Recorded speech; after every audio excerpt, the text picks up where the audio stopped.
ఆఖరికి ఆ వ్యాధుడు పరమశివ రూపంలో సాక్షాత్కరించాడు. పరశురాముడు సంతోషించి స్తోత్రం చేశాడు. స్తోత్రం చేస్తే శివుడు సంతోషించి ఆయనకి ఒక గండ్రగొడ్డలిని బహూకరించాడు. అది ఎక్కడిది అంటే శివుడి చేతిలో ఉంటుంది ఆ గొడ్డలి.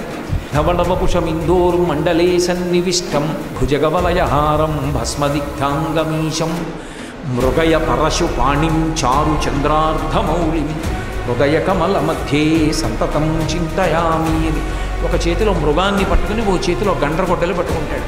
ఆ గండ్రగొడ్డలిని ఆయనకి ఇచ్చాడు. ఇచ్చి ఇక్కడి నుండి నువ్వు ఎక్కడైనా ఎవరైనా బాధపడుతూ ఉంటే వాళ్ళని రక్షించడానికి పరశువుని వాడమన్నాడు. ఆయన పరశువు వేసుకుని నడుస్తుండేవాడు. ఆ గండ్రగొడ్డలి పట్టుకుని తిరుగుతూ ఉండేవాడు.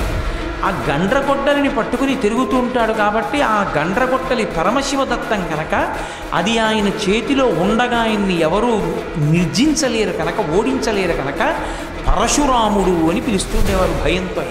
ఇటువంటి పరశురాముణ్ణి పరమశివుడు ఒకసారి మళ్ళీ పిలిపించాడు కైలాసానికి.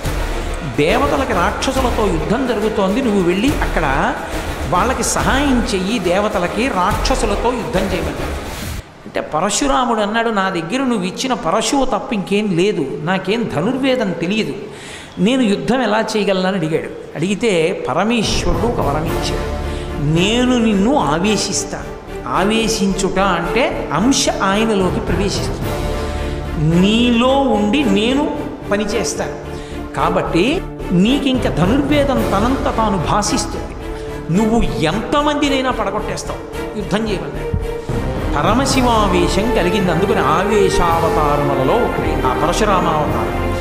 ఆయన దేవతలకి సహాయంగా రాక్షసుల మీద యుద్ధానికి వెళ్ళి ఆ రాక్షసులందరినీ కూడా పడగొట్టాడు. పడగొడితే ఆయన ఒళ్ళంతా కూడా తుత్తునియల కింద కొట్టారు రాక్షసులు. నెత్తురు ఓడిపోయి పూచిన మోదుగు చెట్టులా అయిపోయాడు. అయి శివుడికి నమస్కరించి నువ్వు ఇచ్చిన కర్తవ్యం పూర్తి చేశానన్నాడు. పరమేశ్వరుడు ఆయన శరీరాన్నంతటినీ తడిమాడు.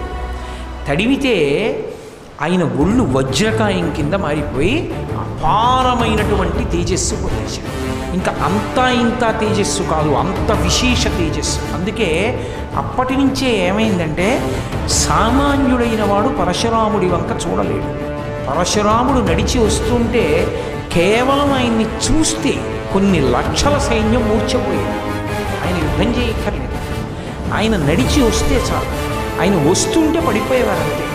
మహాతేజోవంతులైనటువంటి వారైతేనే ఆయన్ని చూస్తారు నిలబడి. అంతటి తేజోమూర్తి అయ్యాడు, అంత తపస్సు చేశాడు. జటాజూటం కట్టుకుని గండ్రగొడ్డలి భుజాన వేసుకొని తిరుగుతుండేవాడు.